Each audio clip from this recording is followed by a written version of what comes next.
Thank you for joining us. We'll be getting started in just a few moments.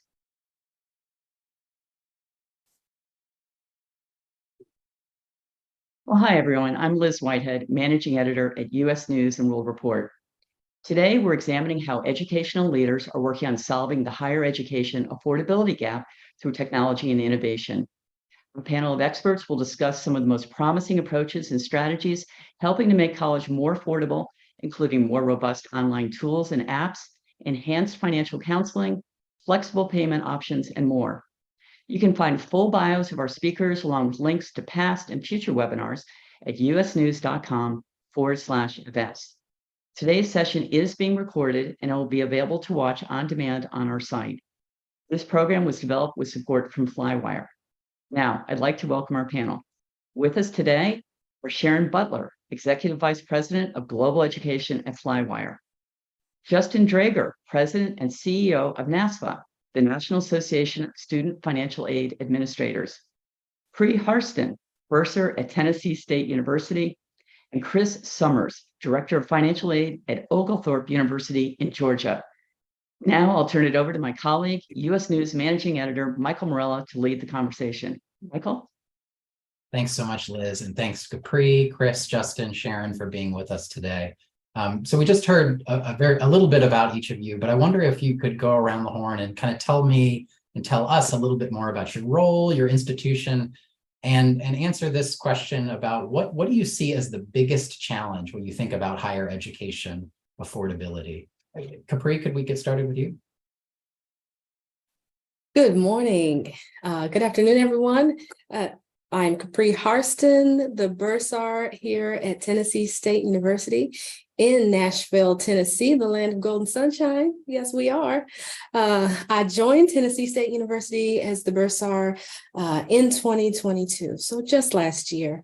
I have worked in higher education now for 25 years this year, and starting as a cashier in bursary and treasury services. So in the 25 years that I have been in higher education, I have managed to gain an empathetic knowledge of most of the positions in bursary services, from cashier to student account manager.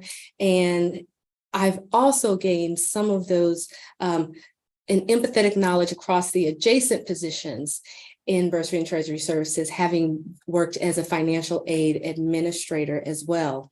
And so I just have a passion for leadership and service in higher education, and I'm pleased to be here with you all today. Wonderful. Chris Summers, how about yourself? Yeah, good afternoon. My name is Chris Summers. I work as the Director of Financial Aid at Oglethorpe University, which is on the north side of the city of Atlanta, Georgia. I think my colleagues around here refer to me as an Oglethorpe lifer. I've been here for quite a while. This is my 20th year as a member of the staff at Oglethorpe. This has been really my collegiate home, both as a student and as an administrator, but I think I've gotten a good tour of the life cycle of a student. I was a student athlete while I was here. I worked in the admission office for 3 years. I worked in the bursar's office. Capri worked in student accounts for a little while, and that kind of opened my eyes to the finance side of higher education, and then transitioned over into the financial aid office. And I believe I've been working in financial aid now for 13 years. And so I feel like I've gotten, like I said, kind of a good tour of the life cycle of the student. Very excited to be here today and having this conversation. And with your question, Michael, I don't know if it's hard for me to quantify the biggest concern that I have with affordability, but I think the topic that I spend the most time thinking about is that affordability and higher ed finance is a very dense subject. And I'm constantly concerned that the students who most need that information on affordability either aren't receiving it or don't understand it. And that's the one I spend the most time thinking about.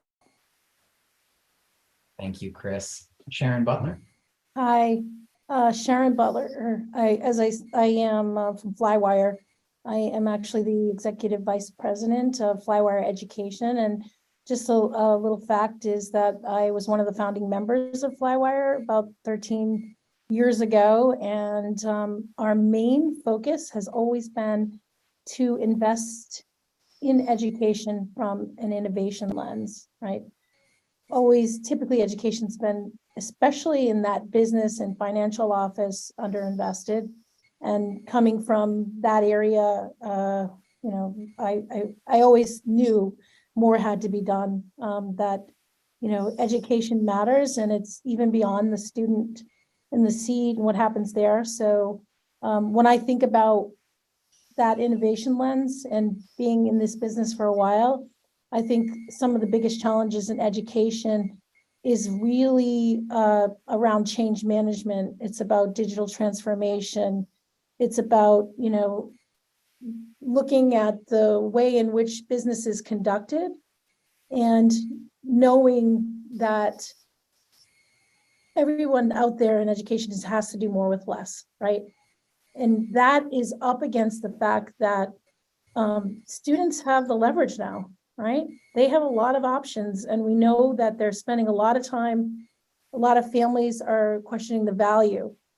And so where I see institutions really need to start to look at is creating that better experience for the student, and as it relates to attracting them, as it relates to engaging them, so that we retain the students in the seats, right? And so those are the areas, though, where it's really hard to do the things that these institutions do to make all that happen, because in order to scale that, I truly believe it's where technology and automation and innovation has to really partner with education institutions. Thanks so much, Sharon. And Justin Drager, I want to turn it over to you. Thanks, Michael, and good to see everybody. My name is Justin Drager. I'm president of the National Association of Student Financial Aid Administrators. We're called NASFA. It's a mouthful. We're an association that represents 3,000 colleges and universities and career schools across the country. Our member institutions serve 9 out of 10 students who are enrolled in post-secondary institutions. Our vision is simple, although it's very ambitious. It's basically that all qualified college-ready students have access to post-secondary education, no matter their socioeconomic background. So we think about college affordability a lot. And when it comes to a college affordability and the challenges that you mentioned, Michael, the ones that we think about most often are transparency and understanding. How can we as colleges and universities do a better job helping students and families understand this really complicated funding system we have? And it is complicated. How well do we communicate that to students and families? And how can we leverage technology that Sharon just talked about to communicate that better? We think a lot about student loan debt and which part of the student loan portfolio and which students and families are most suffering under oppressive student loan debt. And we think about program accountability and more specifically, return on investment. Which programs are best serving students, and how do we ensure that we can create programs on college and university campuses and career campuses that are going to serve our students well into the future. So that gives us a lot to talk about, Michael, I think, in the next 50 minutes.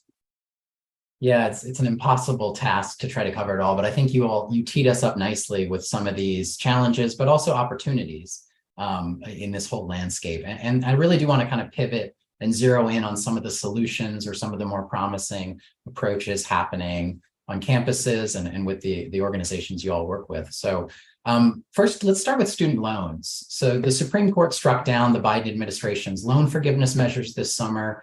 Now interest is starting to accrue again for many, and payments are coming due for many borrowers. There seems to be no new sweeping forgiveness program that will emerge. Just to kind of set the scene on the student loan front, first, how are schools adjusting now and moving forward? And second, what are some of the things that consumers, borrowers, parents might want to think about in the months or even in the years ahead? Justin, maybe we could start with you, but others feel free to weigh in. We went out to a lot of NASFA member institutions and asked them what are they doing to help their students prepare for the student loan payments that are, as you mentioned, Michael, about to resume in October. Interest started accruing in September. Student loan payments will begin this October.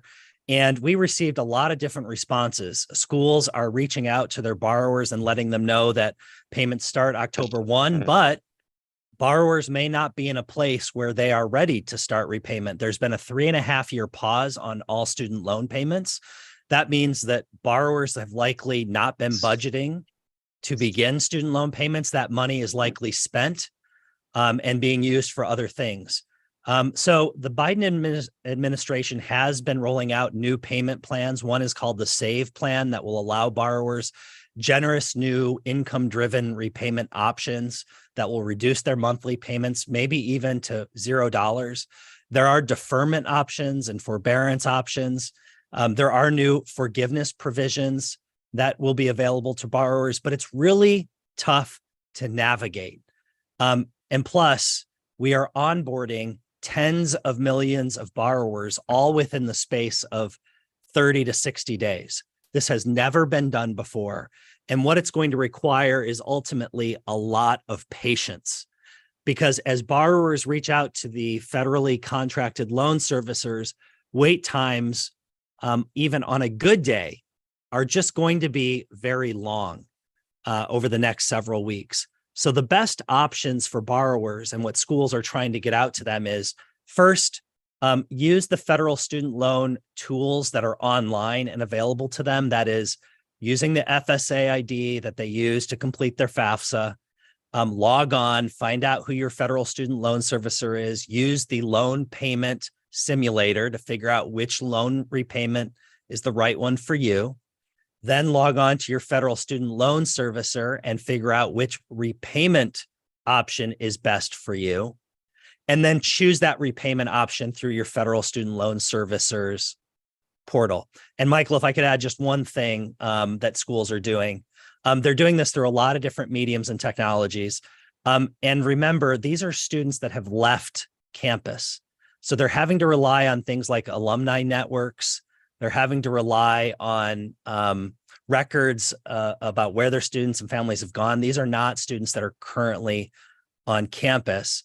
And the Biden-Harris administration has basically rolled all of this out with a 12-month plan where there are no penalties for non-payment. Yes, interest is accruing, but there's no credit reporting for non-payment. There's no penalties for non-payment.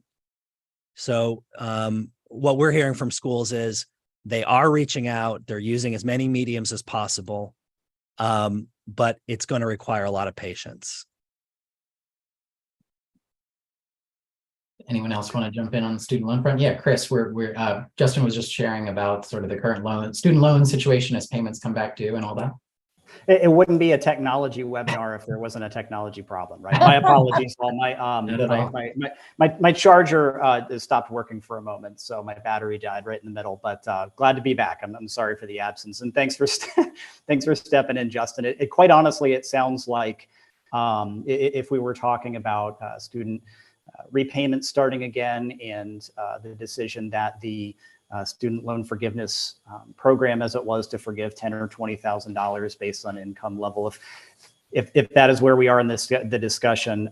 Yeah, I thought I heard Justin on the end there talking about the SAVE program, which yeah, absolutely, boots on the ground here. We are absolutely recommending to any and all students that we're in touch with to look into that plan. I know that plan is it is going to help many borrowers. I know it won't help all borrowers. So we're encouraging our students to take a look at the, essentially the student loan repayment simulator that Federal Student Aid has made available on their website to key in where they are and which plan might help the most. But, personally, as somebody who works in financial aid on a daily basis.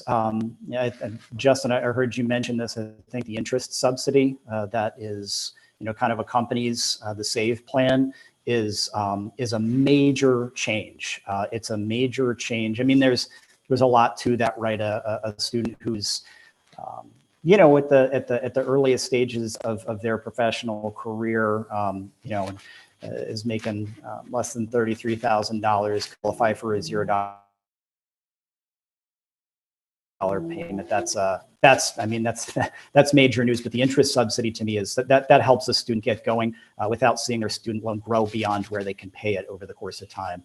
And you know, it is. I know that there are income-based repayment plans that have existed prior to this that have acted in a similar way. But it's a slow form potentially of student loan forgiveness, because if the student stays on the SAVE plan, then eventually they can see what's left forgiven after, you know, 10 to 20 years. So again, thanks, Justin. I appreciate it. I'm sure I'll have some things to say later on. I'll be happy to help out. Absolutely.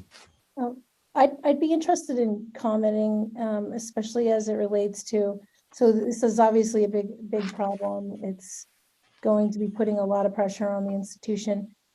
Justin did mention that a lot of these students have already left school, but there's also a big challenge for those that are still enrolled. We recently did a study, just it'll be on our website if anybody's curious. We surveyed lots of students over 9 different countries, and obviously it was focused on affordability, and it all just came back like it is a huge problem.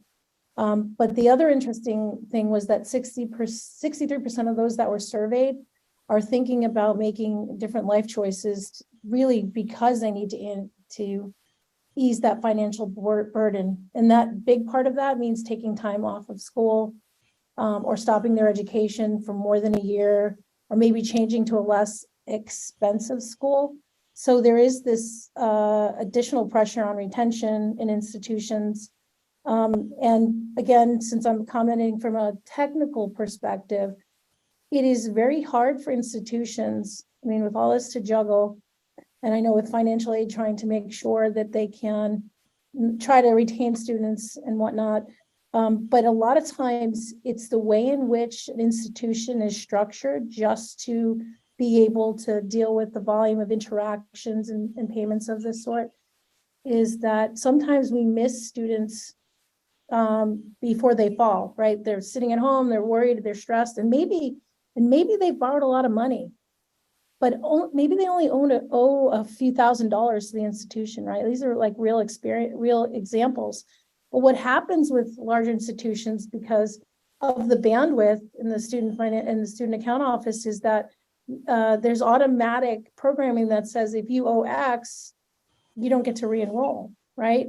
And so that is a situation where you need to, you know, it's not a fun situation for someone to have to go in and face someone and say like, hey, I owe money, what do I do? Now flip that with, if you leverage automation and software and we're able to observe what's happening in the student account system, couple that with what you might see in the classroom, but you, at least if you had that data and you could see that happening, you have that opportunity to catch them before they fall. So imagine a world where, and my CTO has lived in education his whole life and had come up with this product, which is, let me see if they've, what's happening there, and then proactively reach out and communicate. So it's that engagement where it says, hey, we see that you're falling behind, you're not going to be able to re-enroll. How about a payment plan for even just like the $2,000 a month while they get their financial aid or different loans sorted out? But I feel like the worst case scenario is when a student has maybe overborrowed or just borrowed because they have this great vision and dream of changing their life, and then they end up out of class and with a collections issue. And so, you know, I'm not just a technologist, I'm super passionate. This is the one thing that like is really hard to take when you have a student that didn't finish their education and they have a lot of debt. Yeah, I appreciate you bringing up retention, Sharon, because that's something I'd love to stay with that for a moment and return to the topic of the FAFSA, a couple other things. But Capri, could you talk a little bit about, you know, I know one thing that you've done at Tennessee State, and I think at some other institutions you've worked, is starting some kind of student financial success groups on campus, breaking down some of the silos and maybe even demystifying some of the myths or misconceptions out there to the point earlier. Could you talk a little bit about that, and even just in general, what's some innovations happening at Tennessee State? Absolutely, Michael, it's my pleasure. So what I've seen over the course of the last few years, especially, with COVID and some going to work remotely.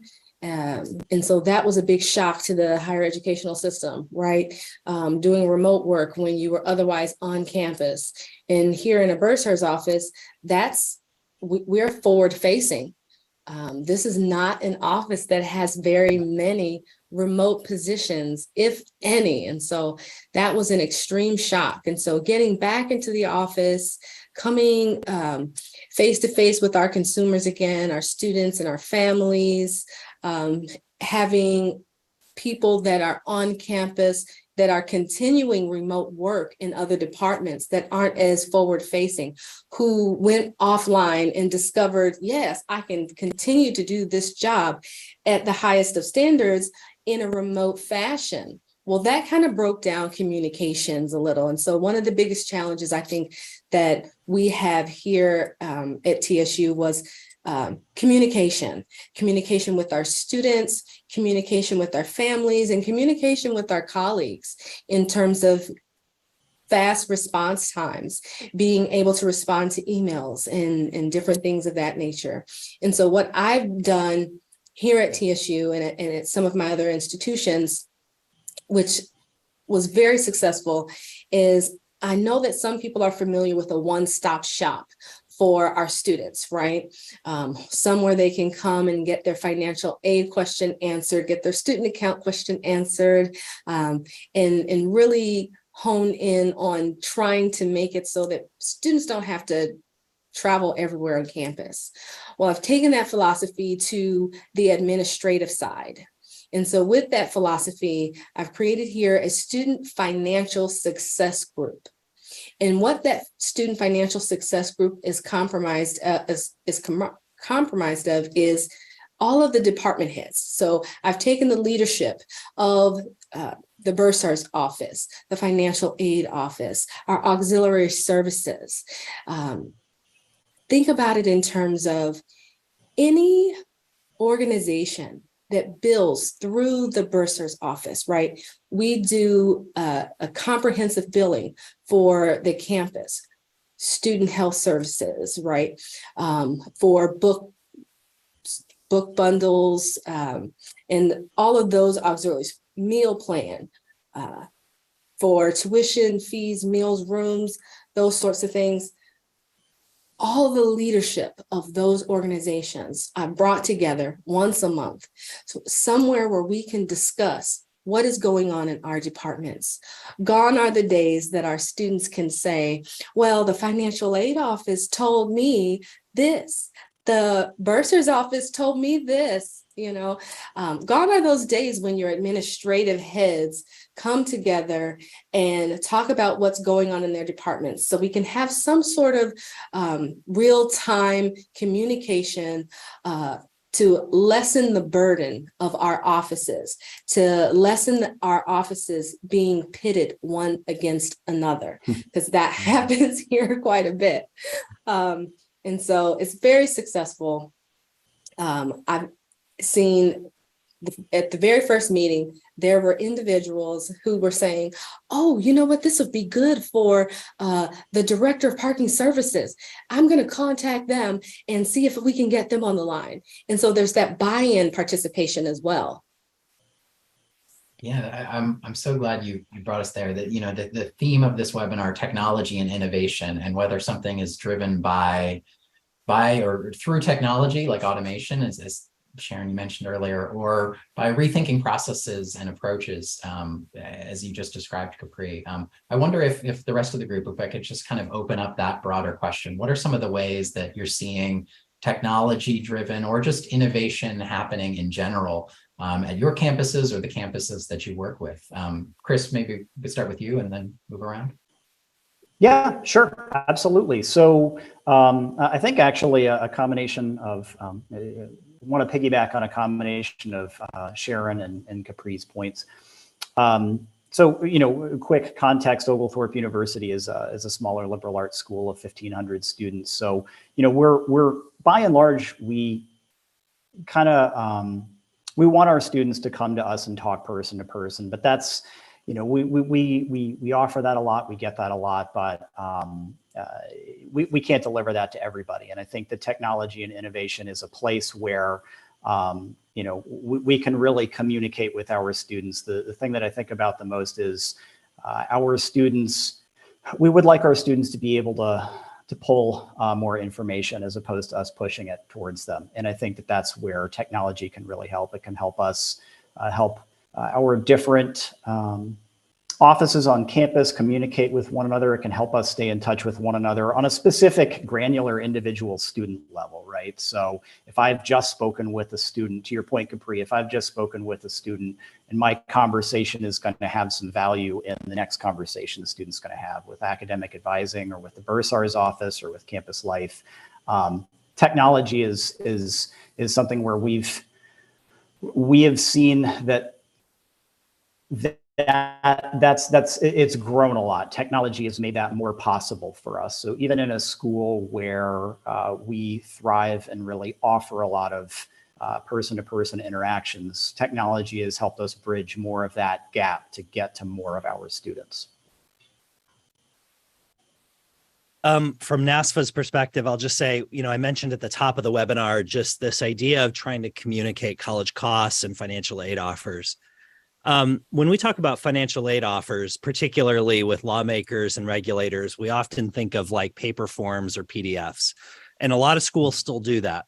Behind the scenes, though, there's all these engines of technology that are hard at work. Schools are working with their financial aid management systems, or even third parties that sit on top of that to pull together really complicated sources of funding from the federal government, state governments, third-party scholarship providers, institutional funds, to pull together these really complicated sources of funding into hopefully a simplified financial aid offer that is showing the student or family, this is how much you're going to receive in grants and scholarships. This is going to be your net price. This is sort of the self-help aid, which would be loans or work study. And this is sort of your remaining need. Some schools, though, are integrating technology in a different way by also showing the student, schools aren't allowed by federal law to deny borrowing except on a case-by-case exceptional basis, but they can offer counseling along the way. So for example, schools can use technology to say, if you adjust your loans by this much, you would have this much of a payment. If you adjust your loans by that much, you'll have this much of a payment afterwards. I've even seen schools use their portals to say, this is your college major. This is how much you can expect to make if you major in this many years out of school. Compare that to how much you're taking on in loan debt. And these are some of the decisions or trade-offs you'd want to think about. Now, that requires some investment, and there are federal loan calculators that you can also point students to. But all of this is sort of getting at sort of the transparency in costs, because there's the cost up front to go to college. But for more and more students, roughly half of students that enroll in college, there's a loan debt, and that cost is borne after they attend. And to the extent that we can utilize technology to be transparent about those costs, the better it is for students and families too. Oh, Sharon, you're muted. Oops, there we go. To that point, on that awareness and transparency in financing education, the other thing we're trying to help is to look at it in terms of affordability to their budget on some specific, to think about their current budget and to have them think about what could they actually afford just even on a monthly basis, right? So even if imagine if you could leverage a payment plan. So it's like taking even payment plans and incorporating them into that financial aid discussion as a means to reduce the amount of borrowing. So like doing the idea, like if you can only afford, even $100 a month, But if you work out the math, it is a considerable savings over the long term on borrowing. So it's just adding that element of not, if obviously borrowing is important. They see it, we see it as an investment to improving their life through education. But at the same time, it's about, a lot of other considerations in terms of if there's something that they can afford presently, how does that impact their long-term financial situation? That's good that you bring that up, Sharon. Budgeting is very vital. And I know that this year we switched to a billing system where students can go on a budget to actual payment plan for their tuition and fees. And that has been pivotal. And so now students and families, before the semester begins, they're looking at their student account in terms of what financial aid have I been awarded? What are my tuition and fee costs? How much do I need to borrow? So when they do their budget for the semester, if they see that they have excess funds there, well, that's an opportunity to reduce your student loan, right? Maybe you don't need so much student loan. Maybe your parents don't need to borrow as much, because we want students and families to think about the fact that college lasts more than one semester. I see students and families so prepared for that first semester after they matriculate from high school into college, but that's not where we end. It's going to take 8 semesters to complete your education. So we need to see you thinking forward facing, right? We need to see you think further beyond the first year here. And so that budget to actual payment plan that we have partnered with Flywire to bring to our campus has just been instrumental in helping those families see their billing statement from a different perspective. I think that's so important, Capri, and budgeting is a financial skill set. I mean, I think we all struggle with budgeting, but it's at least at the very foundation of this. Is it about when someone sees that tuition bill, which I call the problem, and the solution is, okay, I can't afford all of that, and if the awareness is only, well, then I have to borrow it all, rather than you may not be able to afford all of this. Can you afford some? And we all know float is always an option, right? In our lives, like we have payment plans for different things, and maybe you can't afford something in its whole, but you can maybe you can in sort of a payment scheme. And so that's where the technology comes into play, because obviously if you don't have some type of automation or software to do those things, it's very hard to manage that or counsel on it, in your desk drawer and that sort of thing. So it's not just about the conversation, but it's been able to actually deliver a solution that can manage something like that as well. We spoke a little bit about the sort of student experience, and now we're talking about the student journey from the front end through graduation and beyond. Thinking about retention, thinking about transparency around costs and what those costs will really be, not just during the years of college, but afterwards. When you think about, or you get questions about the value of a college degree and the return on investment, how do you respond to those? And in particular, how do you respond to some of the public skepticism around higher ed costs and affordability and questions on the value of a degree? Chris, maybe we could start with you, and again, from the smaller liberal arts perspective, but definitely want to hear from anyone who wants to weigh in. Sure. I immediately think about human capital and the fact that students who are enrolled and seeking a college degree, earning that degree is going to produce greater earnings over the course of that student's lifetime. I mean, there have been plenty of studies to show, and I know that students and families think, they're thinking very hard about the upfront cost, and they're thinking very hard about those first few years out of college. What income am I going to be looking at? How is that going to compare with the student loan payments that I'm going to need to make? I think that something like SAVE helps that, but I think it's an honest conversation with students and families. It's honest communication with students and families about that this is a long-term investment, that a student is making a long-term investment in themselves, that they're making a long-term investment in their future, in their professional mobility, having a college degree.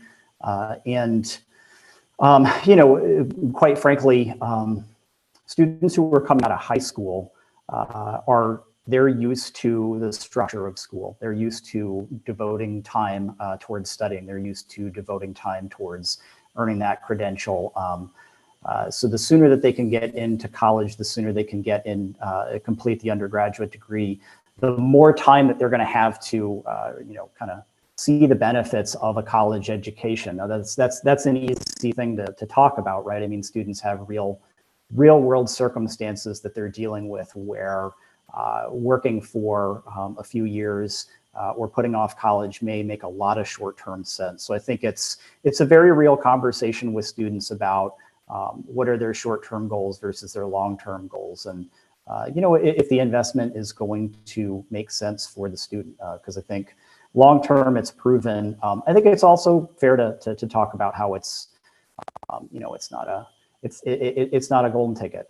It's, you know, students are going to need to put in the work, and you know, we fear on the college side. I think we've talked about it a little bit here, but if a student is starting college, we want to see the student finish college. We want to see the student benefit from that education, move on, get into their professional setting, and I think a lot of students stop out because of, you know, like we've talked about, that first semester. You're looking at that first semester. This is a 4-year plan. So let's talk about this as a 4-year investment, so you can get this credential and move on and get to the, you know, your professional setting.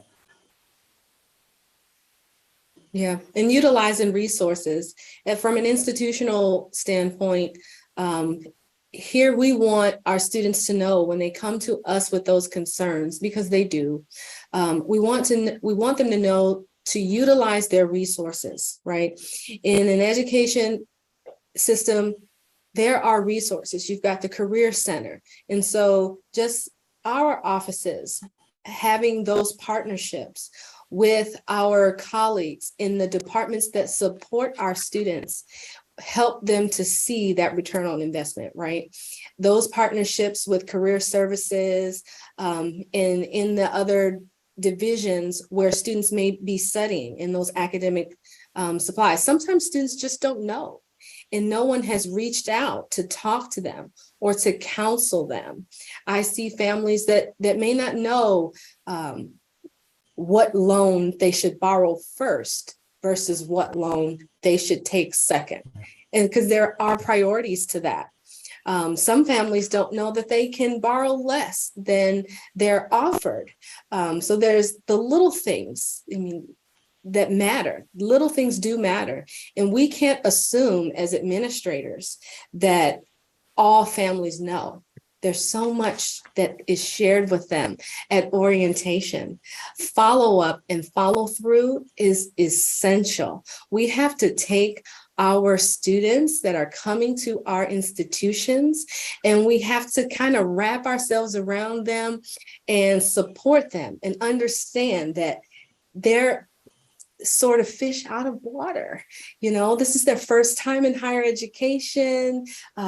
They've got the, you know, the wheels off. They're ready to go. They're ready to just roll on, and they've got freedom. But at the same time, they have responsibility. And so we have to, as carefully as we can, approach those conversations delicately with our families and students, and kind of bring them back into it, but yet work with our campus partners to support them fully.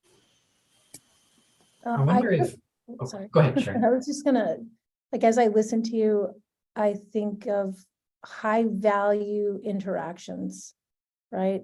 And so I look at, okay, what's my role on the outside looking in for that? And it's observing where, you know, the capacity of a person to do what they can do in a day, And so these are the kind of things you look at in business is, do we need another headcount? What's someone's capacity? And the way you increase their capacity is to take away the administrative tasks that happen on a day-to-day basis, where someone's heads down and moving things around or whatever, so that they can have more high value interactions for exactly the stuff that you're saying, Capri. So that's sort of where I bring back to technology is automation is really one of the things that helps institutions do more with less. And I always say do more in terms of like, how do we get those more high value interactions with these students and making sure that they feel being heard. And that's where the value comes in too, right? The value comes in. I sent my son off to a school. I knew we needed a smaller setting and being able to have more interactions with people. And like that sort of thing does matter in that value chain. I wonder, thinking about some of the barriers to in innovation, some of the challenges, but also some of the potential kind of policy solutions. Justin, I wonder if you could kind of shed a little light on that from the national perspective. Are there things happening in Washington or that might be happening down the road on the policy front that might make an impact? And one thing I'd love to also ask about is transparency. I believe that NASFA has signed on to the College Cost Transparency Initiative, and along with a number of universities and other groups. Could we spend a little bit of time on sort of the policy front and also just on the transparency front, just to make, so that we can talk some more and our audience can learn a little bit more about ways that their institutions or their organizations can help, make things a little bit more accessible and a little clearer.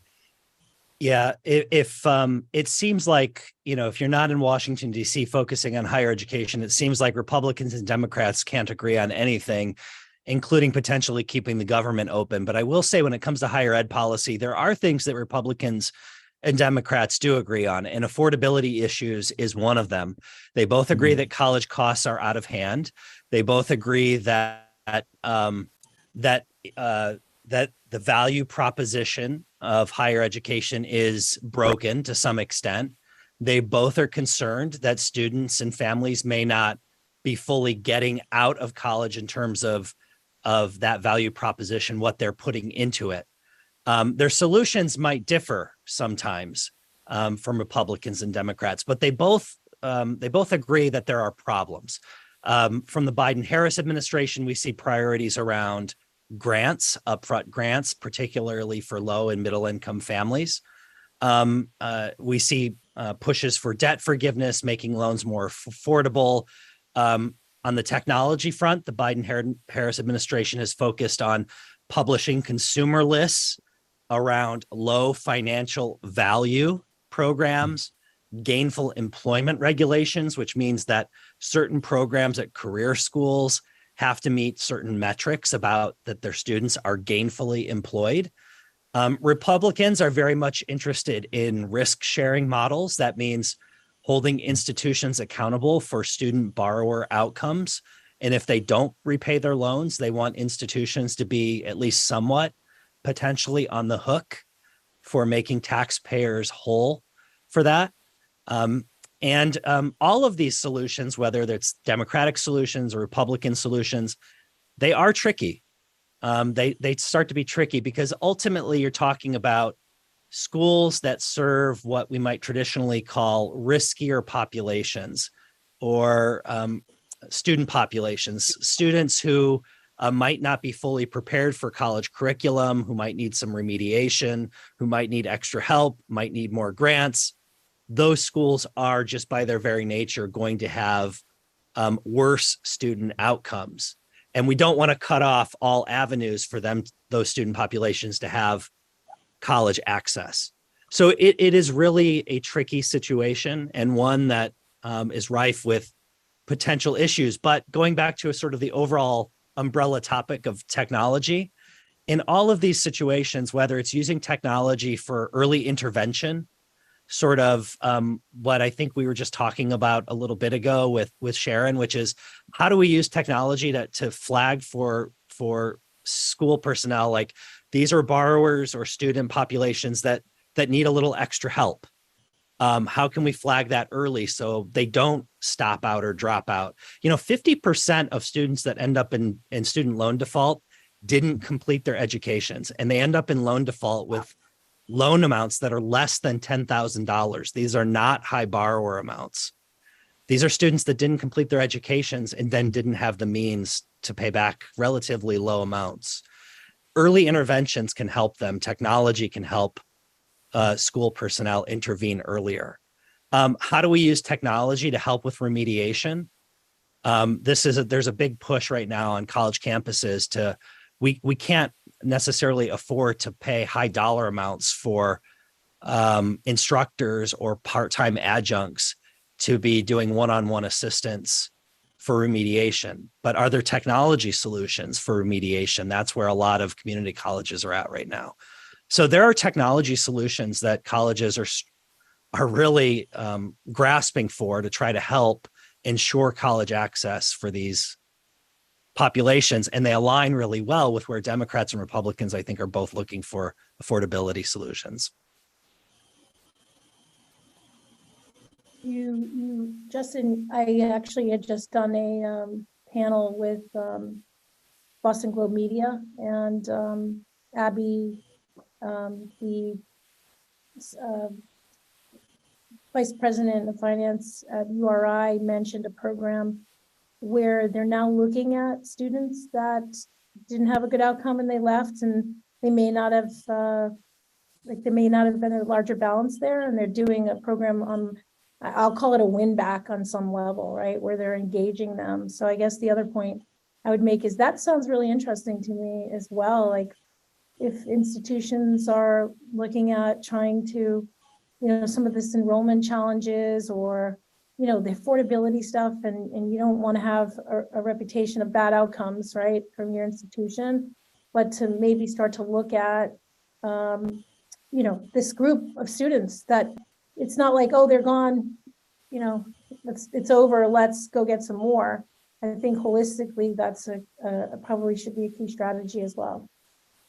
Yeah, I'm sure Capri could probably speak to this, but also sort of using technology to figure out, what if a student only needs a few credits to complete a degree, and how do we get them back just to complete? Or stackable credentials, like maybe just by doing a few extra credentials here, we can win them back. I mean, this is partnerships with the registrar side, but they might have an outstanding balance, but by just getting them back, maybe we get them over the finish line in some way, and we can settle up on the other side of that. I mean, there's a fine line here between being too punitive, but also the college and university has to pay its bills. There's all these scales that we're trying to balance, but how we can get all of these to balance and at the same time have a positive outcome for the school, and most importantly, the student. Yeah. I mean, that's what we're all trying. And so to that point, we are working on here at Tennessee State is a new collection system. So we're working to implement a new collection system right now that's going to allow our prior students more flexible payment plans than what we can even provide to our current students. Because, I recognize that some students want to go back and may have a small balance. Some students want to go back and may have a balance that seems small to us, to you or I, but at the same time, it's a bit more challenging for them to pay. And if we can extend their payment plan, 6 months, 12 months, to get them back into the institution to finish up that last semester or that last year, then that's what we want to do. Our goal and our aim is to graduate our students, right? To educate, to graduate our students, and to give them those life skills. And in order to do that from a financial perspective, we have to start thinking creatively and innovatively what can we do to offer payment plans that meet our students' needs? When they are currently enrolled, those payment plans may be minimal, they may be very strict, but when we see our students withdraw or leave our institution for life happening, right? Because life happens. We want to be able to pull them back in and give them a flexible payment plan that'll allow them to stay on track. And so we've identified a solution here at TSU that will allow us to be able to do that. And we're working on implementing that.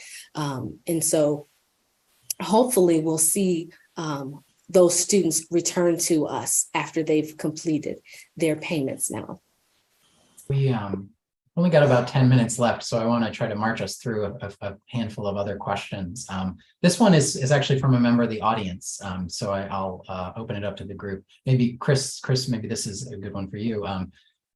Person asks, how do we solve for, or what perspective might you have for middle-income students or families who maybe aren't grant or scholarship eligible, but don't have substantial cash to pay for education? Could you say a word on that? And again, anyone is welcome to chime in.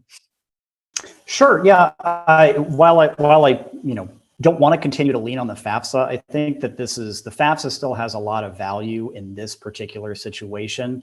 I know here at Oglethorpe and in some of our peer institutions that while a middle income family on the FAFSA may not qualify for federal need-based grants or gift assistance, the FAFSA helps to identify what that student's financial need is. And that allows us as an institution to take a look at institutional need-based awards. There also may be awards through a student's particular state that the FAFSA may help to identify. So, documenting a student's financial need through the completion of something like the FAFSA has utility beyond just a federal need-based grant. I can tell you absolutely that, here at Oglethorpe, we're taking a look at financial need of every student, and we're looking to meet a percentage of financial need for every student who applies. But without that information, it's hard for us to know the student's financial needs. So I would absolutely still say that you can please file the hopefully now shorter version of the FAFSA that's coming up, so that you can communicate that information to your individual schools so that they can make those institutional need-based decisions. Yeah, we've made it this long without really the FAFSA. That's the first mention of the FAFSA, but I'd be remiss not to talk about it for at least a couple of minutes. The FAFSA is changing, as many of you in our audience know, and colleges are adjusting. What are you seeing? What are you hearing? And Justin, maybe you could give us a little bit of a summary of kind of some of the more common questions or challenges you're hearing from NASFA members, or even resources that you could point our audience to understand what's changing with the FAFSA and how that might impact schools, but also families and individuals. Yeah, and I'm sure Chris is up on all the latest and greatest with the FAFSA changes, as he and his office and his colleagues are explaining the ins and outs of this. But the form, remember, the FAFSA is the form, the free application for federal student aid. The form follows formula. So behind the scenes is an entire federal methodology that tries to calculate financial need of a family. And really, it's calculating that need relative to all the other FAFSA filers. So that form will be shorter and easier to fill out, particularly for all families, because it will be directly importing data from the IRS. So we're aligning the form with IRS data that's been submitted, but particularly for low and middle income families that are relying on any other federal means tested benefit. So for those families, the form will be particularly easy. But even as we look at these new data runs, because the form follows the formula has been changed so that more middle income families will qualify for a Pell Grant on the other side of these formula changes. So starting in 24-25, we will see more middle income families qualify for the Pell Grant. The other thing is that we've seen Pell Grant increases in the last few years, and I want to stop short of predicting that we'll continue to see Pell Grant increases. We're in a different budget environment, but the more Pell Grant increases we see, the more middle income families start qualifying for the Pell Grant. That's the way the formula is designed. So the more Pell Grant increases we see, it's sort of like a pyramid being pulled up from the ground. The more then higher income bands start to qualify for it. The vast majority of people who qualify for the Pell Grant won't see any change at all. A few more people will qualify for more Pell Grants because of the FAFSA changes. A few people, a small number, will see decreases. Those are people with multiple kids in college. That happens anyway, because usually if you have multiple people in college, as they get older, they age out of college. That'll just happen all at once in 24, 25. But these changes will be dramatic. It will be shorter for most people. On the school side, it's going to be a sea change. And so Chris might be able to talk a little bit more from the school side, but schools will be watching very closely what happens to everything with their institutional budgets as more people qualify for Pell, all of the different methodology changes. And schools will probably be adjusting in 25, 26 and thereafter, depending on what happens in 24, 25. That was probably more than you wanted, Michael, but No. Chris, I don't know if you can spread any Yeah. more layers on that. I'll just cast a very wide net, like you said, Justin. It's with the methodology changing, a lot of the processes that we as financial aid offices have gotten used to, a lot of the data points, a lot of the data fields. Some of these things are being eliminated, and so we're having to in financial aid offices rethink. The way that Pell is calculated is different. There's kind of a new methodology around what's called enrollment intensity for Pell. There are going to be a lot of changes. Like I said, there are going to be some fields like whether or not what a student's housing intention is will no longer be on the FAFSA, and so we're absolutely having to make to pivot to help our families. And I think Justin hit on the population that we're thinking about the most. I think is currently enrolled students who have siblings in college or are owners of family farms or family businesses. I think those currently enrolled students are going to be the ones who feel the change the most. I think students who are starting college next year are going to be presented with a simpler version of the FAFSA, and that'll be just the way it is for them. I think it's our currently enrolled students who are going to, like Justin said, multiple kids in college, multiple college students simultaneously, and business owners that we're thinking about. I know that my colleagues are thinking about. I've seen several presentations from financial aid directors where we're all trying to take a look at our campus populations to anticipate where these changes, or really specifically who these changes are going to impact, so we can be proactive about getting ready to help. Well, in our few minutes left, I want to make sure we make time for kind of some final takeaways, or thinking about all the things we've covered in terms of policy, FAFSA, student loans now and in the future, certainly technology and innovation. What have we missed, or what are some things that you might want to further emphasize? And I'd love to hear from all of you. Capri, maybe we could start with you. Well, I think it's very important to emphasize the importance of counseling our students. I tell my team, if we can train or educate our students about their student account, the first time they have a concern with us, and then they understand, and they go back and tell their roommate tells their friend, or they tell the group that they're in, we'll start to see fewer customer inquiries. We'll see fewer emails in our inbox. I think we're all in a day and age where email kind of is a job. And we all probably wish we could hire someone to answer the emails in our own inboxes so that we could attend to other things. But from my perspective, as I see this office take the time to treat our students and our families like we hear them, right? If they feel heard, that is I mean, that's something that just has residual impacts. If one student feels heard, then they can say, you know, hey, go on down there to the bursar's office. They answer the phone. They answer their emails. It might not be something that they do, but they'll connect you with where you need to go. So it's this type of customer service and communication that we need to pour in. And me and my role here at Tennessee State University, I only got here last year. And so my big push and platform has been to increase the lines of communication, increase the level of customer service that our students and families get.